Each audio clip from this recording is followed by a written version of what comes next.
Champions লিগের নকআউটের play of ভাগ্য নির্ধারণী লড়াই শেষ ১৬ টিকিট নিশ্চিত করতে এবার মাঠে নামছে গেলবারের runners up Inter Milan. Play অফের প্রথম লেগে ইন্টার মিলানের প্রতিপক্ষ বোডো গ্লিম্ট। ম্যাচে অভিজ্ঞতার পাল্লা ভারী ইন্টারের দিকেই। সব প্রতিযোগিতা মিলিয়ে টানা ৬ জয়। সবশেষ ম্যাচে ইউভেন্টাসকে ৩-২ গোলে হারিয়েছে ইন্টার। চলতি বছরে ৫ অ্যাওয়ে ম্যাচের সবকটিতেই জয় পাওয়ায় আত্মবিশ্বাসের তুঙ্গে তারা। আক্রমণ ভাগও আছে দুর্দান্ত ফর্মে।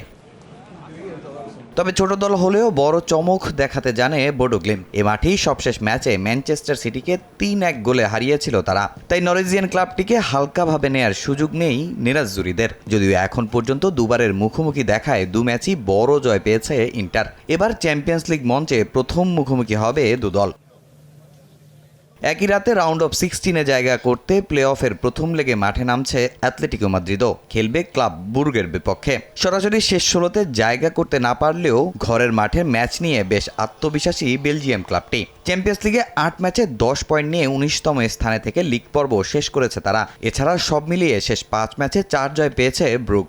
দলে আক্রমণ কিংবা ডিফেন্স লাইনের ফুটবলাররাও আছেন দারুণ ছন্দে।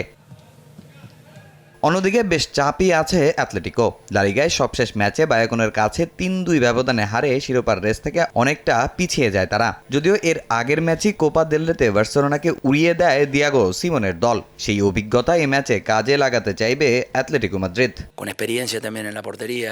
তারা তরুণ ও অভিজ্ঞ মিলিয়ে দারুণ একটা দল। আক্রমণে দ্রুতগতির খেলোয়াড় আছে। আর চ্যাম্পিয়ন্স লিগের অ্যাওয়ে ম্যাচ সবসময় কঠিন হয়। এটাও আমাদের জন্য বেশ কঠিন পরীক্ষা। তবে আমরা চেষ্টা করব শুরু থেকেই ম্যাচের নিয়ন্ত্রণ নিতে এবং কাঙ্ক্ষিত ফলাফল নিয়েই বাড়ি ফিরতে।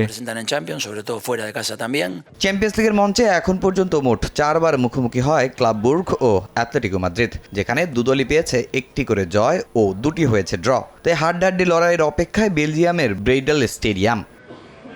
তামিম হোসেন, সময় সংবাদ।